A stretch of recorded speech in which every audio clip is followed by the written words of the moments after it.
The Invisible Boy by Trudy Ludwig, illustrated by Patrice Barton.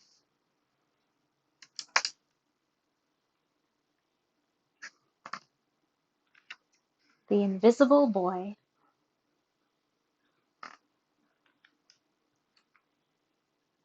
Can you see Brian, the invisible boy?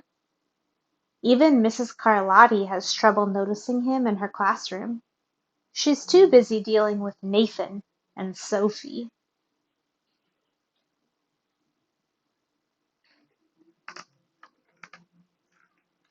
Nathan has problems with what Mrs. Carlotti calls volume control.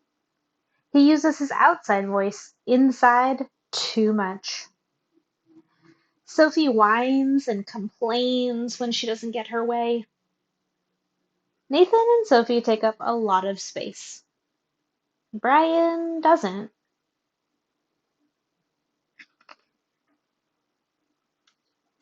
When the bell rings for recess, Micah and JT take turns choosing kids for their kickball teams. The best players get picked first.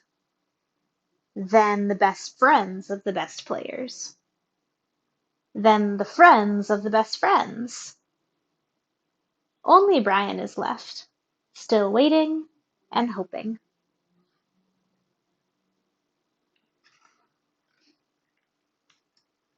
JT glances in Brian's direction and, just as quickly, looks away. We've got enough players for each team, he tells the others. Let's play ball.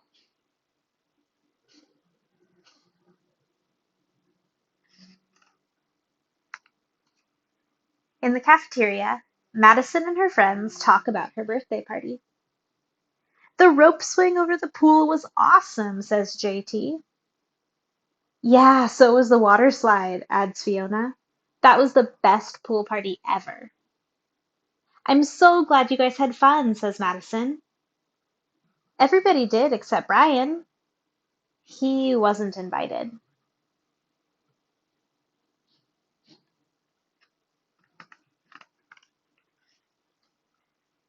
At choosing time, while the other kids played board games and read, Brian sits at his table, doing what he loves to do best.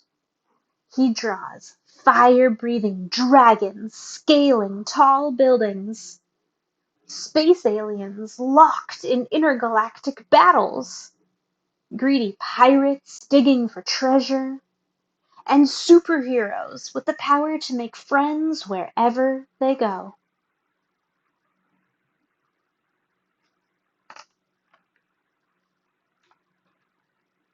On Monday morning, Mrs. Carlotti introduces Justin, a new student, to the class.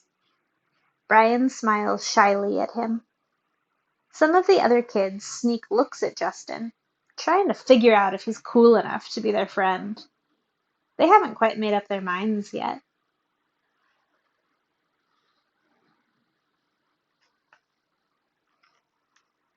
At lunch, Madison and JT watch Justin eat with chopsticks. "What's that?" asks Madison as she points at Justin's food. "It's bulgogi." "Bul what?" "Bulgogi. It's Korean barbecue beef. My grandma made it for me. It's really good. Do you want to try some?" "There's no way I'd eat bulgogi." And the kids laugh. All of them, that is, except Justin. He sits there wondering which is worse, being laughed at or feeling invisible.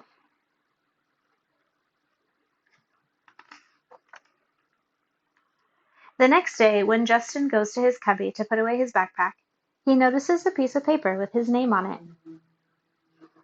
"Justin, I thought the bulgogi looked good. Brian."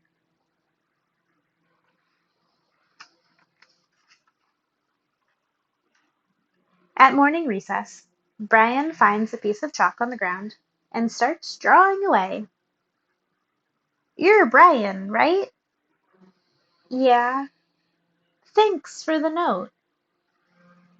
"Hey, Justin," Emilio calls out from the tetherball court. "You're up next." Sorry, I gotta go, says Justin. By the way, that's a really cool drawing, he adds before taking off.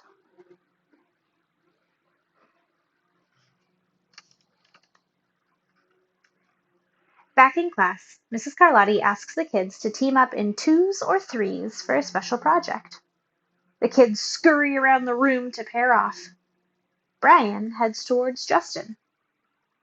I'm already with Justin, says Emilio. Find someone else. Brian looks at the floor, wishing he could draw a hole right there to swallow him up. Mrs. Carlotti said we can have up to 3 people in our group. We're only 2. Come on, Emilio. Let him work with us. Okay, I guess.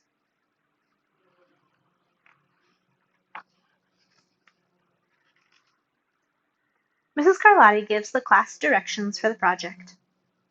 Your assignment is to work together to write a story about what you see in that photograph.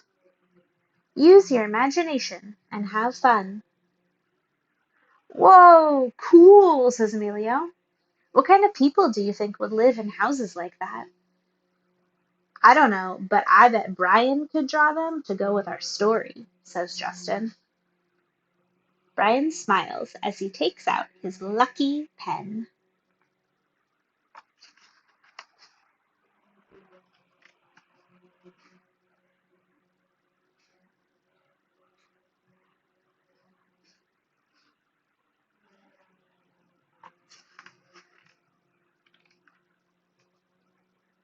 It's lunchtime again, Brian's least favorite time of the day. Another 20 long minutes of kids talking and laughing with everyone else but him.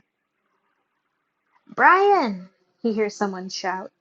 Hey, Brian, over here! Brian turns and sees Justin waving him over. Emilio nods at Brian as he makes room for him at the table.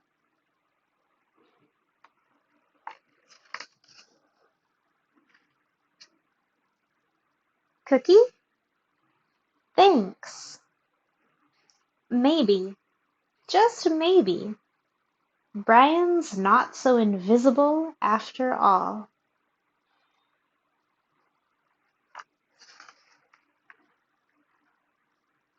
The end.